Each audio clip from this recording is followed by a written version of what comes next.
The world remains constant over the centuries, but human life is like the dew at dawn, or a bubble rising through water. Transitory. No, I can't write a piece based on this info.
Handle your drink. Whirling snow. Embrace the ice. Huh. Yeah. Yeah. Ha.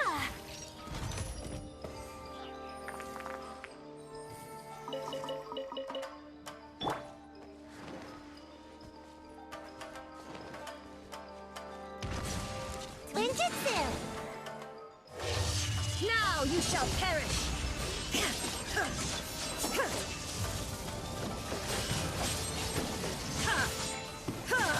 There is no escape!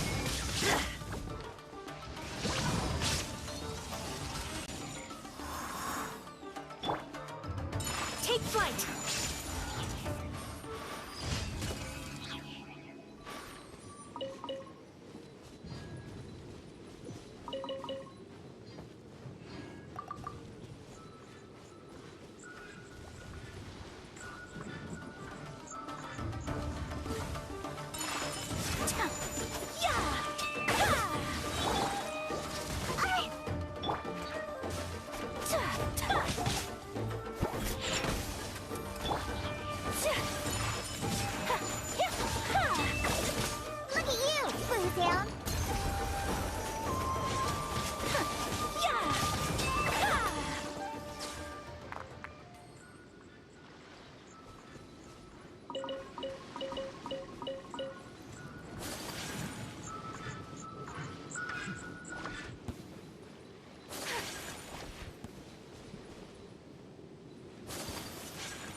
Off we go!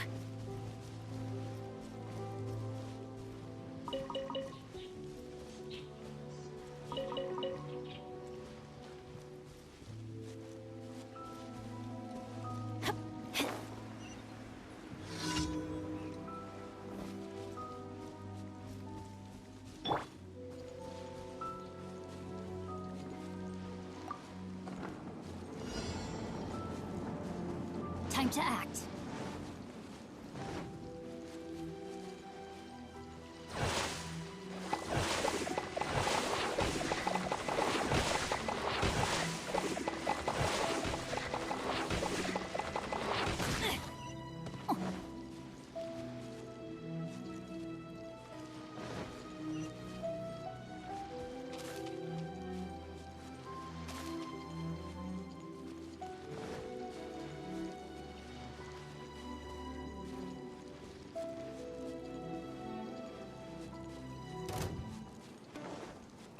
Time to act.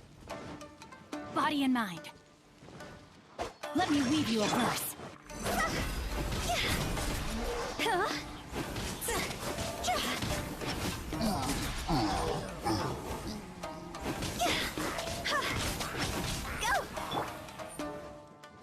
Know my sword. Rain outlines your fate. I must leave no stone unturned. Someone needs a...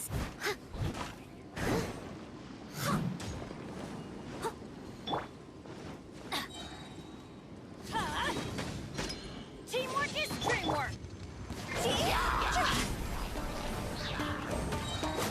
Higher, higher, pants on fire!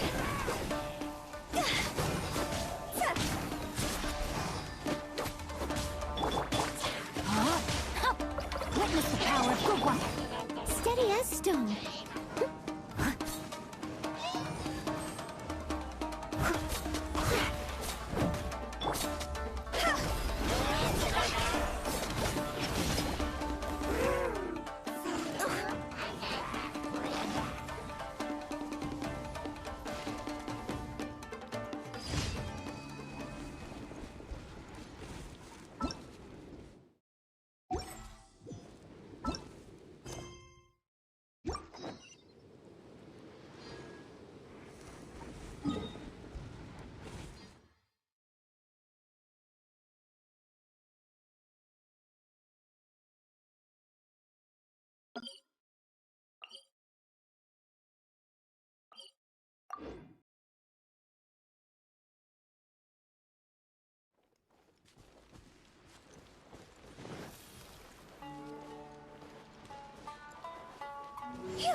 Rain outlines your fate.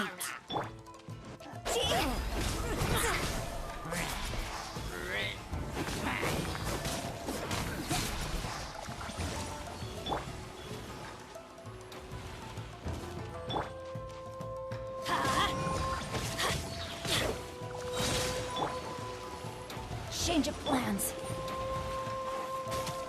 Everybody stand back! I must leave no stone unturned, as a dutiful maid will.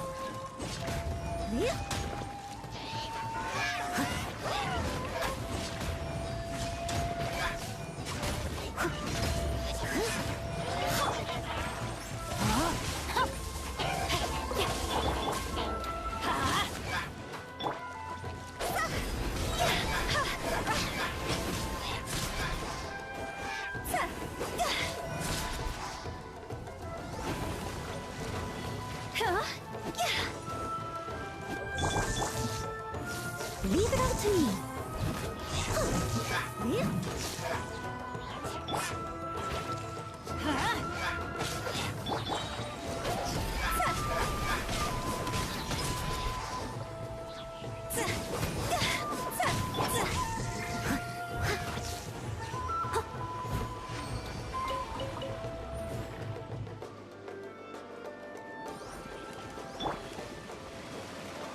Teamwork is dreamwork. Time to go.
Rain cutter! Rain outlines your fate!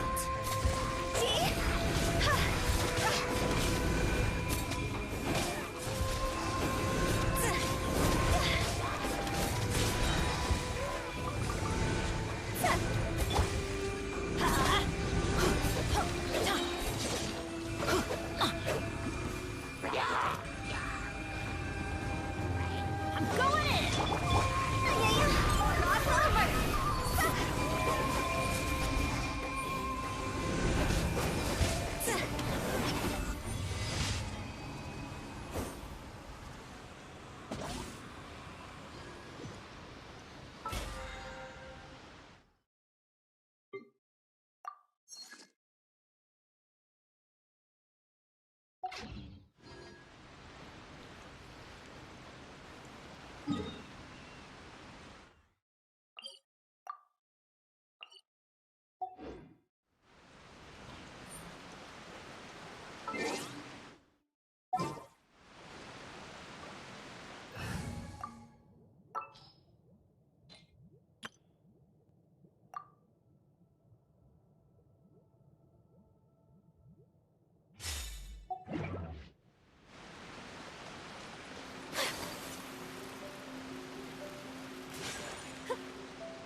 Ad Astro.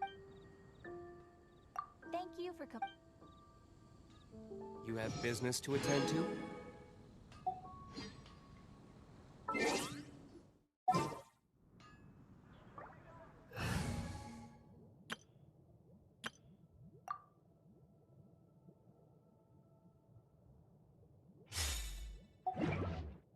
you heard? There's a strange wanderer in the building down there.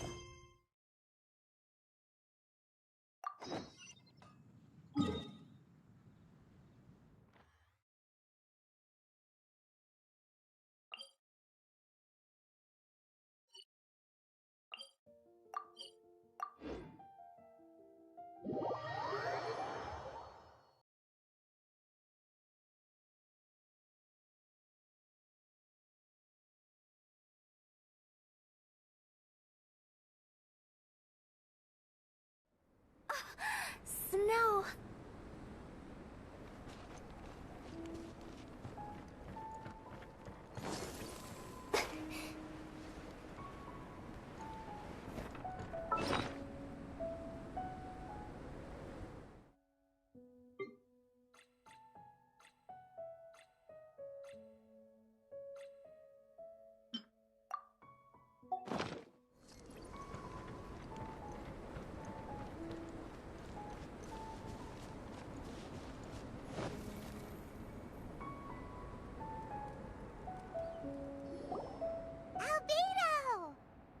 Traveler, Paimon. I suppose your story is ready. Yep. How about you? Do you need some more time? No need. I am also ready to tell my story. Paimon calls dibs. Paimon first! Please, go ahead. Okay, here goes. Once upon a time, there was an evil researcher who went into the mountains and did a crazy experiment on whopper flowers to transform their appearance. After a lot of pain and suffering, the whopper flowers finally took on a human form. Then they stood by the side of the mountain to wait for unsuspecting bypassers. To whoever spoke to them, they would ask some questions such as, "Who am I? Who are you?" If the bypasser got the wrong answer, the last sound they'd make would be a yelp before the whopper flower ate them alive in one bite. Ooh, truly frightening. What the? You two aren't scared at all! Don't go nitpicking, okay? If you didn't like the story, go write your own!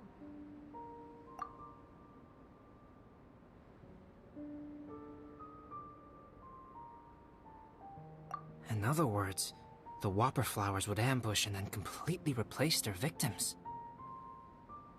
And then what? Go back to where the person lives? Enter their home? Eat their whole family? Paimon made up this story, but now Paimon's the one who's scared by it. It's a good story. Oh, may I write it down? I may bring it up in future conversations. What for? Just to scare people with? Yes. You've got a real mean streak, Albedo. Mine is a little longer than yours. It starts with an alchemist. A great alchemist once created Subject 1. Subject 1 was her proudest achievement, and successfully blended into human society. No one ever would have thought that this friend of theirs was in fact a synthetic human. However, unbeknownst to Subject 1, the alchemist had tried the same experiment many times before he had come into being. Some of the rejects from failed experiments had been discarded, but had not died. Subject 2 was one such failed experiment. He was swallowed by a great dragon that came to rest upon a snow-swept mountain. Many years later, he was resurrected by the dragon's mysterious power. He saw all kinds of people on the mountain, including Subject 1, who had somehow miraculously blended in among them. Never in Subject 2's wildest imagination had he thought it possible for experimental life forms such as they to deceive everyone so successfully. He saw the way humans accepted Subject 1 as a friend, witnessed their affection as they addressed him by name. This was what Subject 2 wanted. Now, all that Subject 2 desired was to replace Subject 1 and take the joy of his existence for himself. This is giving Paimon the chills. So scary. Subject 2 began to unfold his plan. He stole Subject 1's books and notes and studied all that Subject 1 had learned from the alchemist.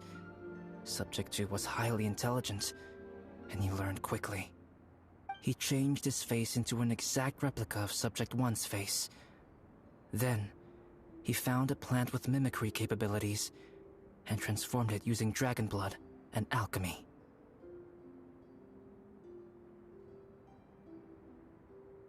And so, not only did Subject 2 transform his own appearance to perfectly match that of Subject 1, he also created a third entity, Subject 3. What? There's 3 of them now? But Subject 2 wanted to become a perfected human. So, he erased a mark on both his and Subject 3's necks. For these marks were symbols of imperfection. In my view, it was probably a subconscious act, an instinct. He so desperately craved to become a perfect human being that he forgot something. Human beings are defined by their flaws. Subject 2's plan was meticulously crafted. Subject 3 would draw Subject 1's attention. After Subject 1 disposed of Subject 3, he would assume the threat had now disappeared and would let his guard down. The next moment that Subject 1 was alone, Subject 2 would make his move. He would eliminate Subject 1 and become the only one remaining. He would secretly replace the Subject 1 of everyone's memories and inherit his identity, residence, clothing, sword, name, and friends. People would have no idea that the individual they knew had become somebody else from one day to the next. This is way too scary. Paimon's never gonna be able to trust anyone again. But just before Subject 2 could carry out his plan, a unique stranger entered the mix. Subject 2 tried to make contact with this person, but found that they could somehow sense he was different from Subject 1.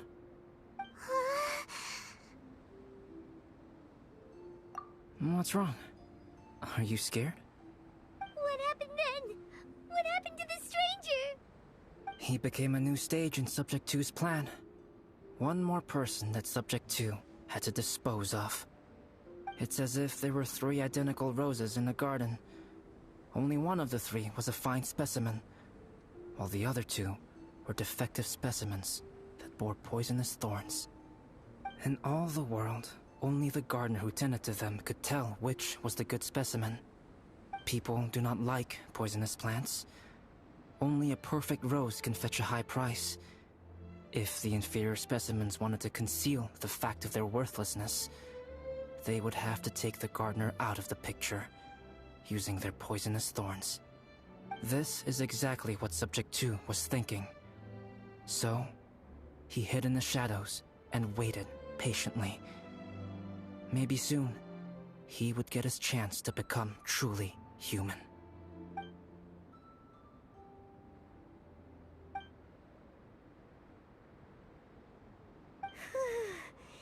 That was intense! So what happened after that? Did Subject 2's plan succeed? Paimon can't bear thinking about it! Fortunately, it is just a story. And even in this story, Subject 2 did not succeed. But you can never let your guard down on Dragonspine. Monsters mutated with Durin's power and blood are also creatures of Rhine-Daughter, just like me.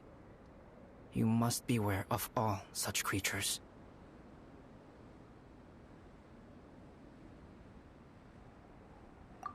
I'm glad to hear that. It's okay. I know what I am. You and I are both different, so there is no need for me to hide the truth from you. The only thing is that sometimes, when I think about how mighty the power of alchemy is, I feel so small.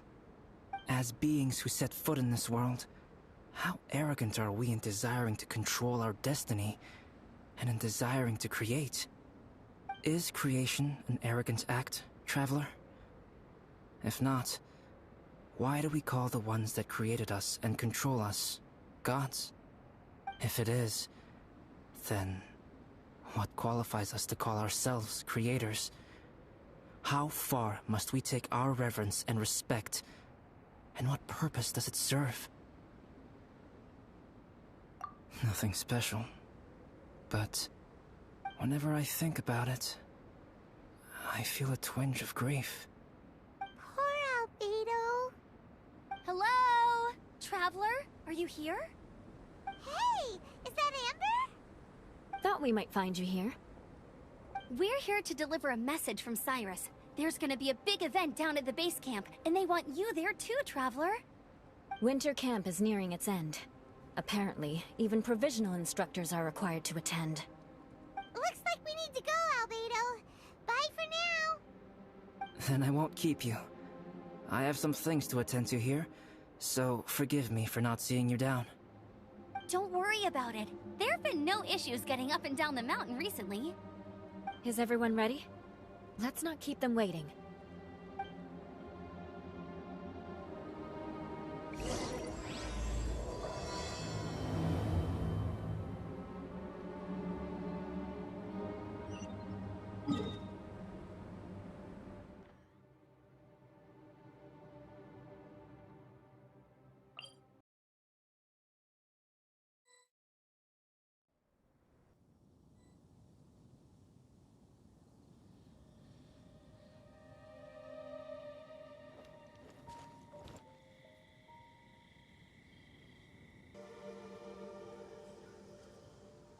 Huh? Who is this guy?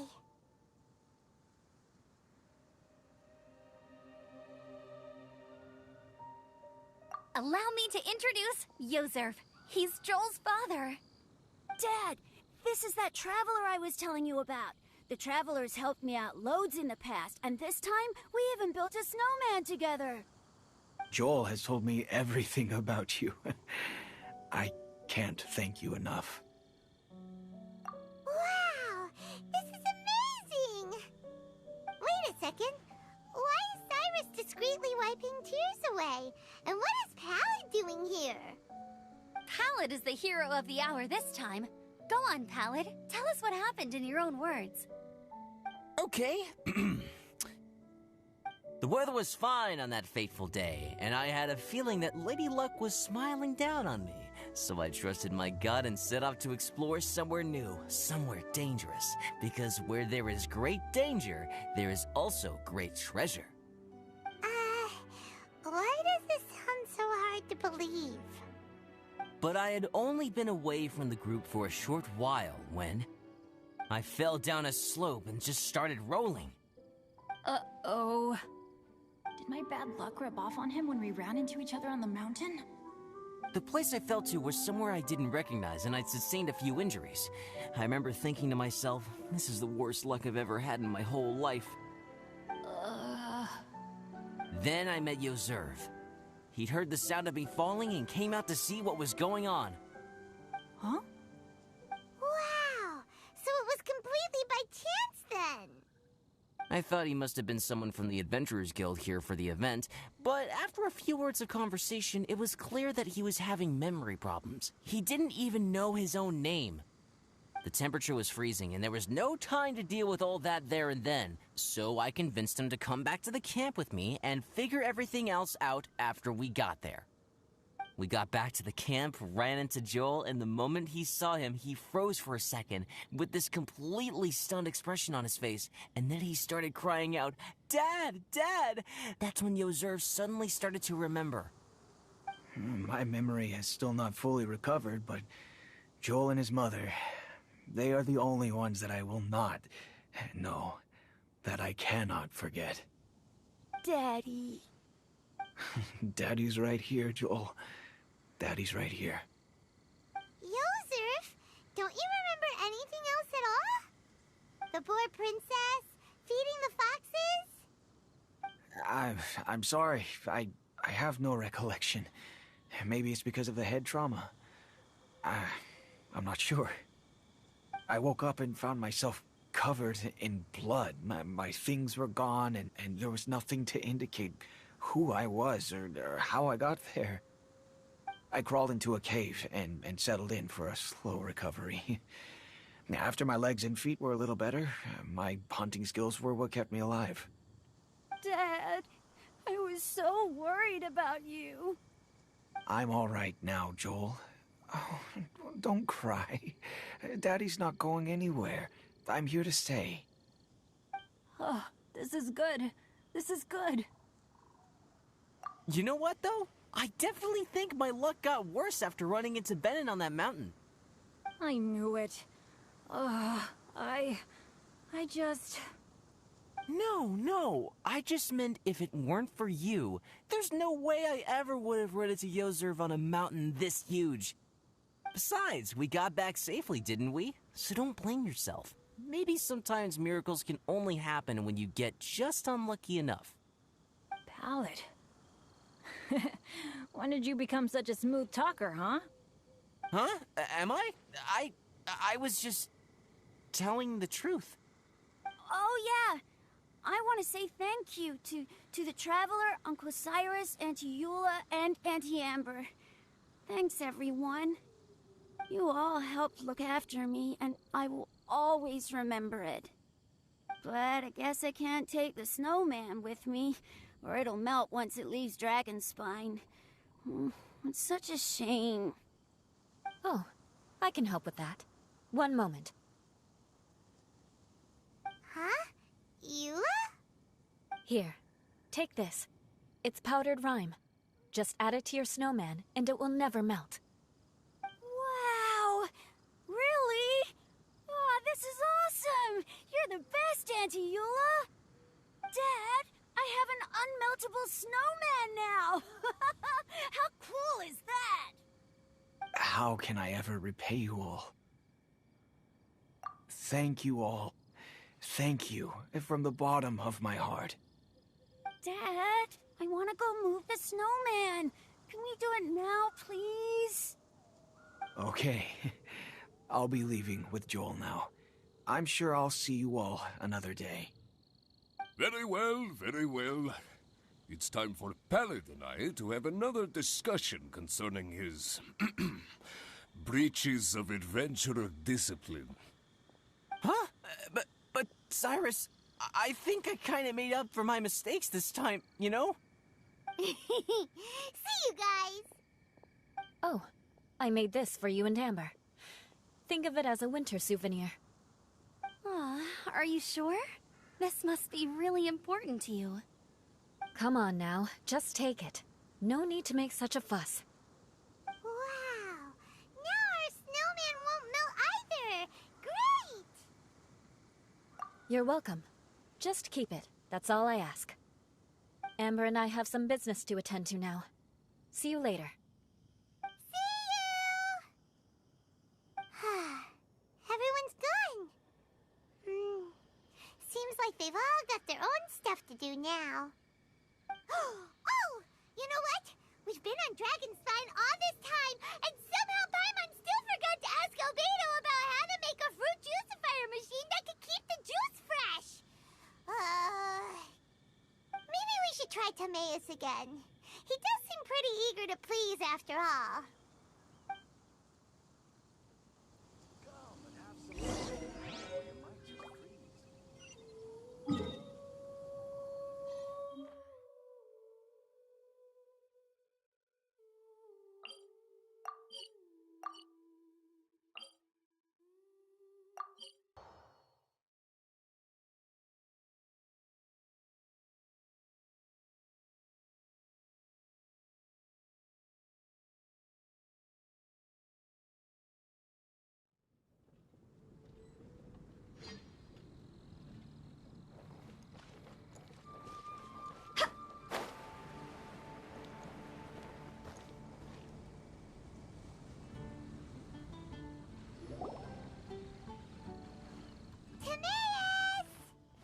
Traveler and Paimon, what can I do for you? Wait a minute. You've got that mischievous look on your face. Oh, you're not still thinking about that ridiculous juicer thing, are you? Timaeus, will you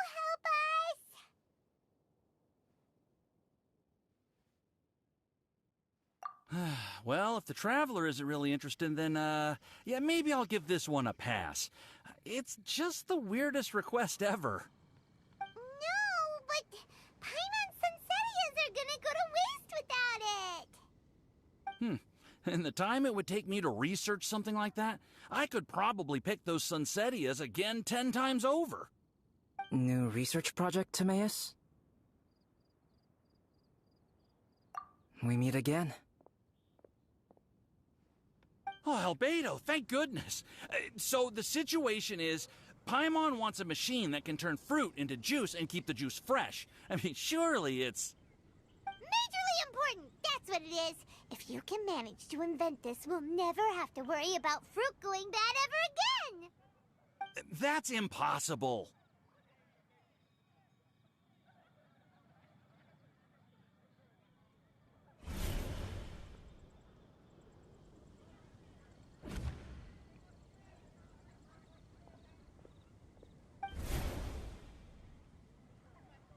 Turning fruit into juice is not hard, but keeping it fresh is more difficult. But if you simply want to keep the fruit from rotting, there are many ways to achieve this. Right, Traveler?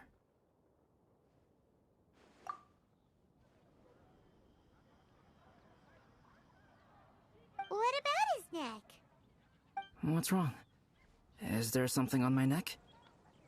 From the look on your face, it's as if you thought I just played a practical joke on you that was in exceedingly poor taste.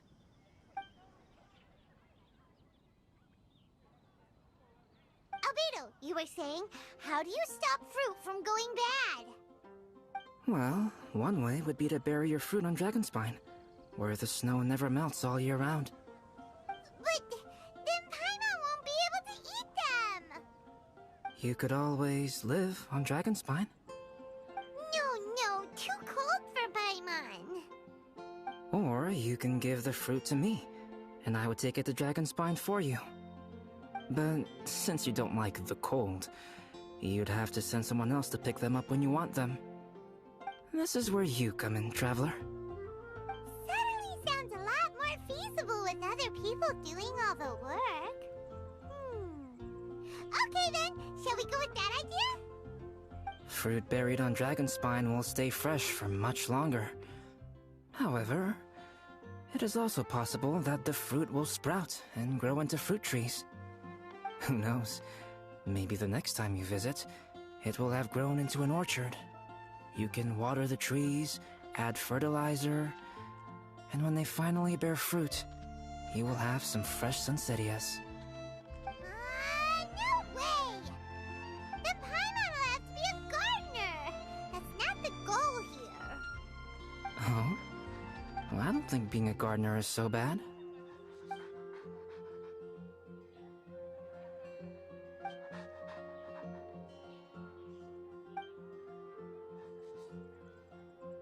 Albedo! Stop trying to get your hands on Paimon's super sweet Sunsettias! It bothers you, does it? Of course it bothers Paimon! They are the rarest, super-duper sweetest Sunsettias ever! And they're not for you! Okay, but they're just Sunsettias. I think you're only so attached to them because you don't have much fruit of this quality in your possession. When someone's pockets are full and their spirit is fulfilled, they don't easily fall prey to this kind of yearning. Really?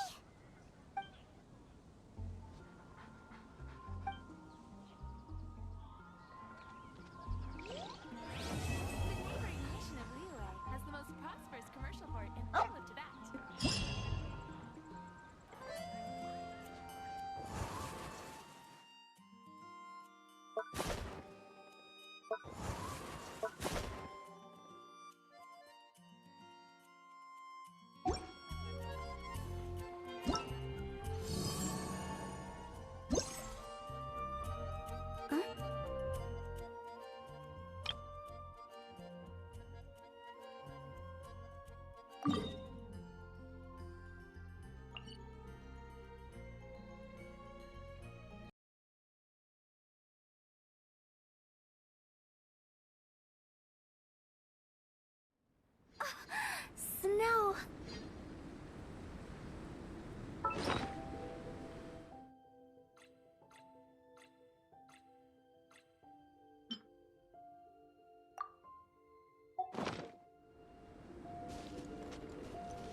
Huh?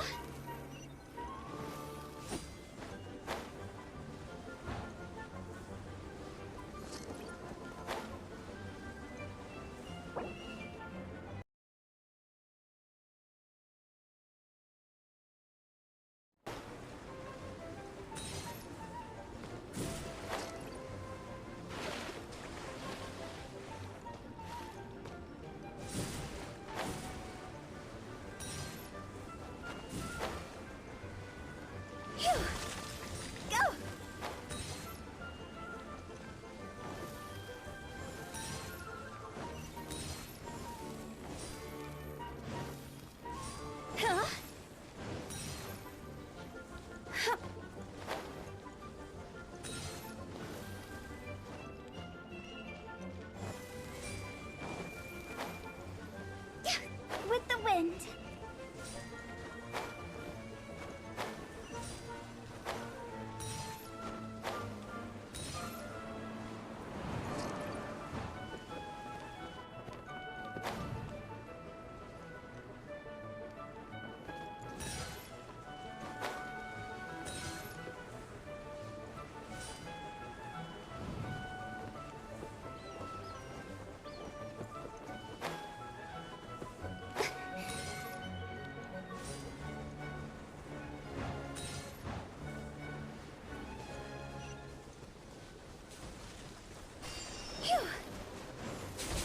Huh?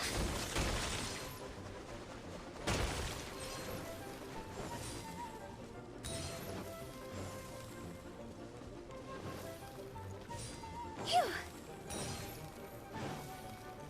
Hup.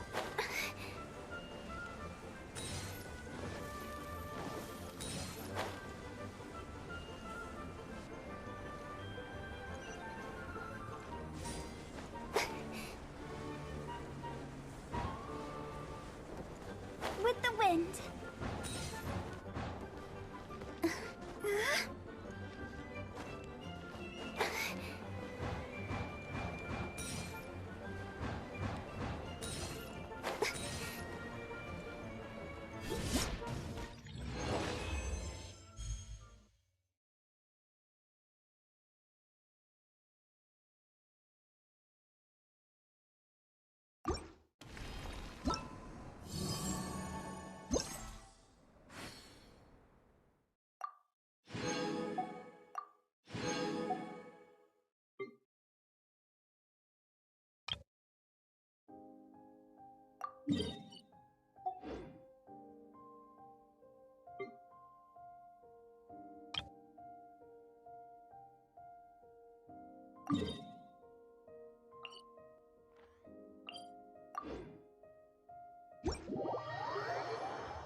Let's light it up!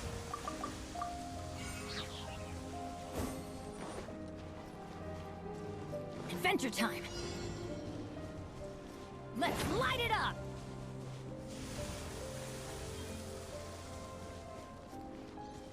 Huh?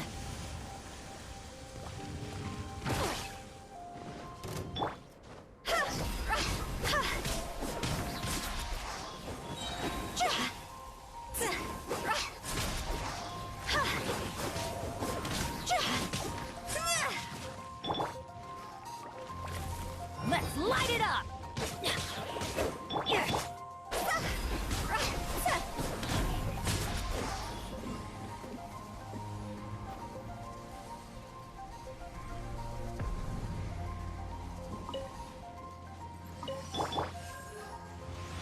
Off we go! Teamwork is dreamwork! Time to go!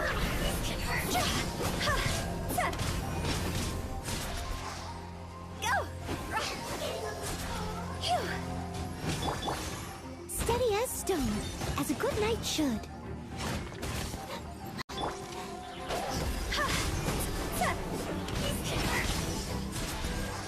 Go!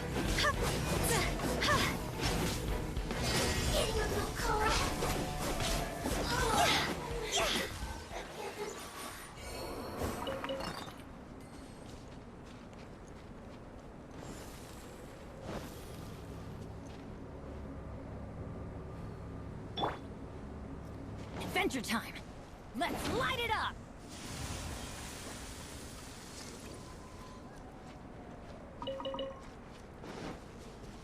Let's light it up!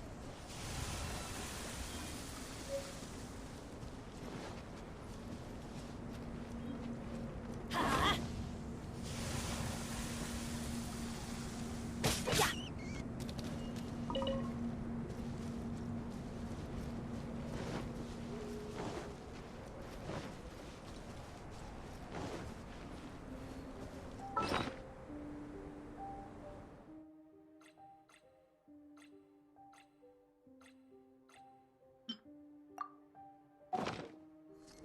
Off we go!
Let...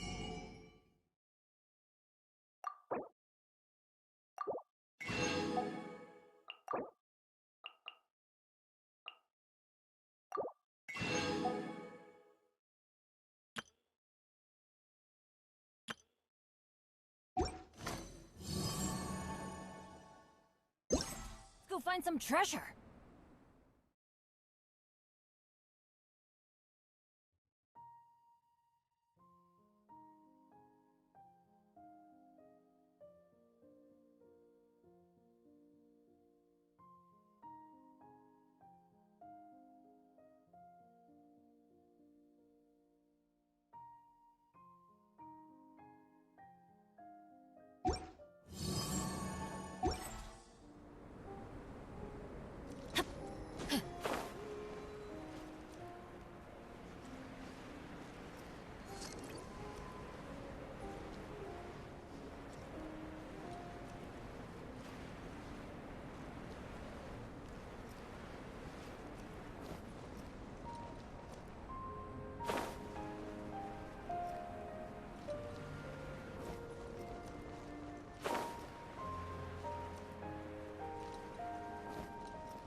Leave no stone unturned.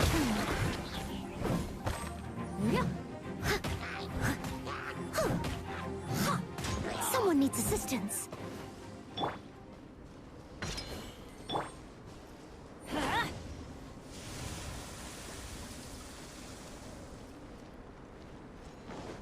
Let's light it up!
Good things come to those who don't wait around.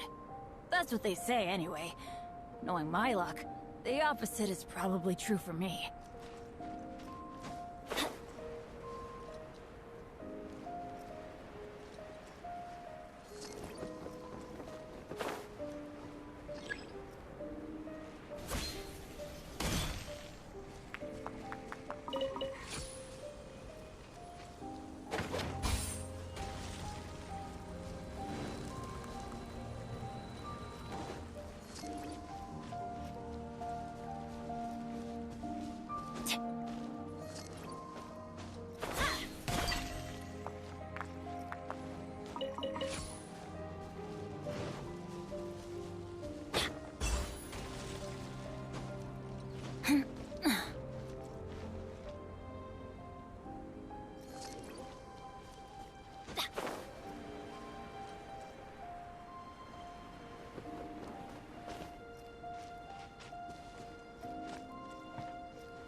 Adventure time! Teamwork is dreamwork! Time to go!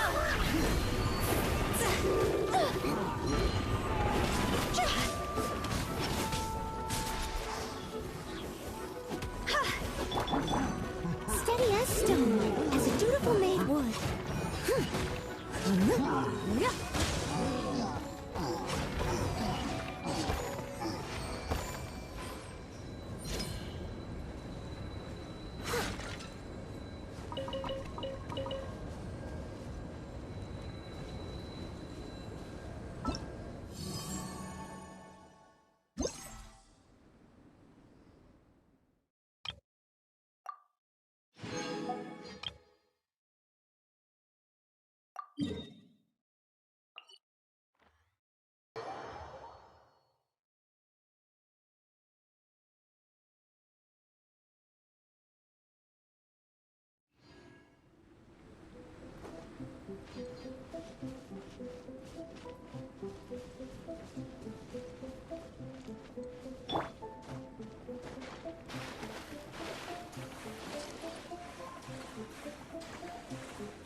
I'm going in!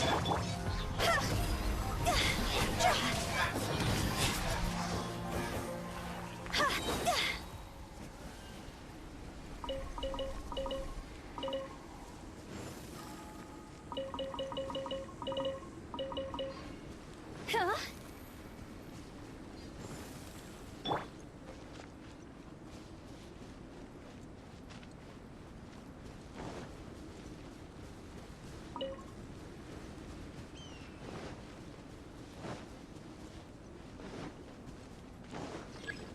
I'll catch up.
Let me read you a verse.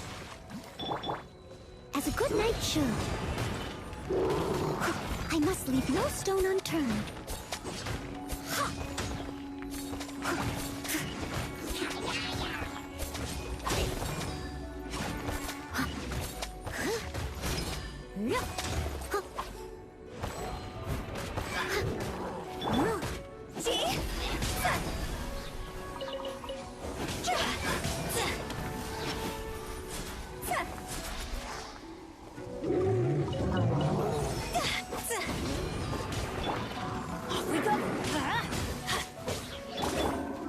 Steady as stone.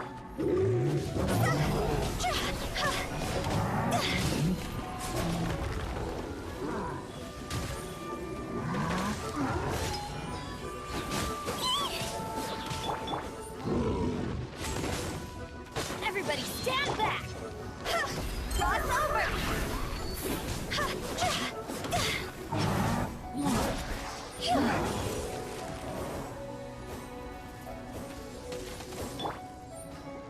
Witness the power of Gugwa.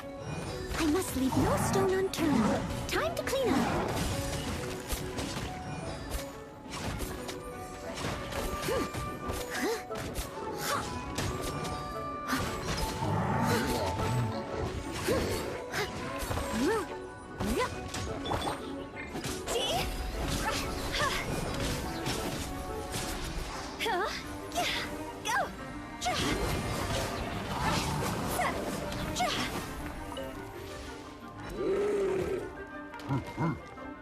Time to go!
Silly churl, Billy churl,